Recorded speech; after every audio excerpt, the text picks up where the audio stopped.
warahmatullahi wabarakatuh. Perkenalkan, nama saya Citra Amelia. Saya berumur 11 tahun. Saya masih duduk di bangku kelas 4. Nama SD saya yaitu SDN Long Mandiri 1 Kota Cimahi. Hari ini saya akan mendongeng sebuah kisah yang bernama Sang Kuryang. Kisah ini ada dari daerah Jawa Barat. Buktinya masih ada di daerah Lembang. Kita langsung aja mulai ke ceritanya. Check it out. Di sebuah hutan, hiduplah seorang anak yang bernama Sang Kuryang bersama ibunya bernama Dayang Sumbi dan anjingnya yang bernama Si Tumang. Mereka bertahan hidup dengan cara berburu. Pada suatu hari, Dayang Sumbi, ibunya Sang Kuryang, menginginkan sekali jantung rusa. Segeralah disuruh Sang Kuryang untuk berburu di hutan, mengambil jantung rusa. Anakku Sang Kuryang, ibu ingin sekali memakan jantung rusa. Berburu di hutan, nak. Baiklah ibu. Sang Kuryang pun berburu di hutan ditemani dengan Si Tumang. Tidak lama kemudian Sang Kuryang telah sampai di hutan. Sang Kuryang melihat seekor rusa. Tidak segan-segan dia langsung berburu memanah rusa itu. Ciat! Yang terkena ternyata bukan rusa, tapi ternyata Si Tumang. Dengan terpaksa Sang Kuryang pun harus mengambil jantung Si Tumang. Lalu setelah itu Sang Kuryang pun berlari dan memberikan jantung itu kepada ibunya. Tapi ibunya sedikit curiga karena anjingnya Si Tumang tidak datang-datang ke rumah. Tapi karena rasa laparnya yang meningkat, Dayang Sumbi, ibunya Sang Kuryang pun segera memasak dan memakan bersama Sang Kuryang. Dayang Sumbi ingin bertanya kepada Sang Kuryang, "Anakku Sang Kuryang, jantung siapa yang kamu bawa tadi, nak?" Sang Kuryang pun lantas harus jujur kepada ibunya. "Ibu, itu adalah jantung Si Tumang." Dayang Sumbi pun marah besar, mengambil centong yang terbuat dari tempurung kelapa, memukul di kepala Sang Kuryang. Lalu Dayang Sumbi pun mengusir Sang Kuryang. "Pergi kamu!"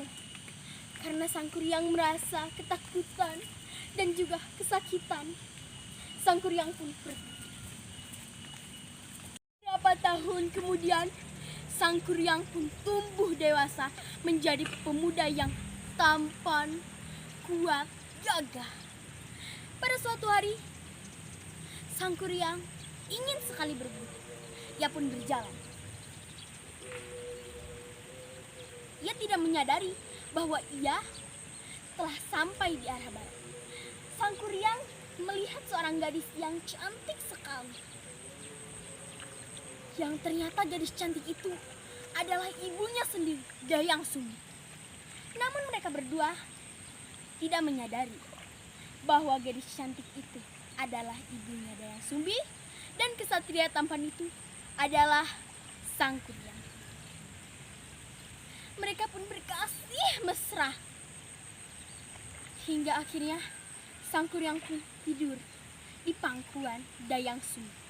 Dayang Sumbi pun menyisir rambut Sang Kuryang. Namun ia melihat luka yang tidak asing baginya. Ia segera menyadari bahwa itu adalah anaknya. Sang Kuryang terus mengajak Dayang Sumbi untuk menikah. Namun Dayang Sumbi terus menolak. Dayang Sumbi memberi syarat kepada Sang Kuryang. "Jika engkau ingin menikahiku, buatkanlah aku sebuah danau beserta kapal-kapalnya dalam satu malam." Hal itu tidak mustahil bagi Sang Kuryang. Danau itu sedikit demi sedikit akan selesai berkat bantuan makhluk halusnya Sang Kuryang. Dayang Sumbi pun merasa gelisah. Lalu ia pun memohon kepada Ki Hyang Ki Hyang, tolonglah aku. Aku tidak ingin menikah dengan anakku sendiri. Ki Hyang pun memberi sebuah selendang yang berwarna putih. Lalu ia menyuruh Dayang Sumbi untuk melemparkannya ke arah timur. Dayang Sumbi pun mengangguk. Lalu Dayang Sumbi pun berlari ke danau yang sedikit demi sedikit akan selesai. Ia pun melemparkan selendangnya ke arah timur hingga menjadi sebuah fajar atau matahari yang membuat makhluk halus Sangkuriang ketakutan dan berlari dari danau itu, melarikan diri. Sangkuriang pun marah besar dan menendang perahunya hingga terbalik dan menjadi sebuah gunung tangkuban perahu. Sangkuriang pun mengejar Dayang Sumbi. Hampir saya tertangkap Dayang Sumbi di Gunung Putri. Namun Dayang Sumbi segera berlari terus-menerus. Lalu Dayang Sumbi pun memohon kepada Ki Hyang. Ki Hyang, tolonglah aku. Aku ingin lepas dari kejaran anakku yang kehilangan akal sehatnya. Ki Hyang pun merubah wujud Dayang Sumbi menjadi bunga jaksi.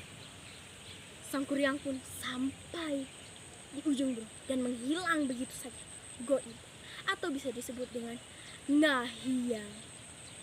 Mungkin itu cukup selesai bagi cerita Sangkuriang. Sekarang saya akan menyebutkan amanatnya. Yang pertama, kita harus menghormati ibu kita. Jangan sampai kita berbuat durhaka kepada ibu kita. Yang kedua, kita harus mencintai, menyayangi, menjaga peliharaan kita. Yang ketiga, kita harus menahan hawa nafsu kita agar kita tidak marah. Jangan lupa mematuhi protokol kesehatan seperti menggunakan masker, menggunakan hand sanitizer, mencuci tangan dengan air bersih, menjaga jarak, dan menjauhi kerumunan. Mungkin cukup sekian cerita Sangkuriang dari saya. Berikut amanatnya. Wassalamualaikum warahmatullahi wabarakatuh.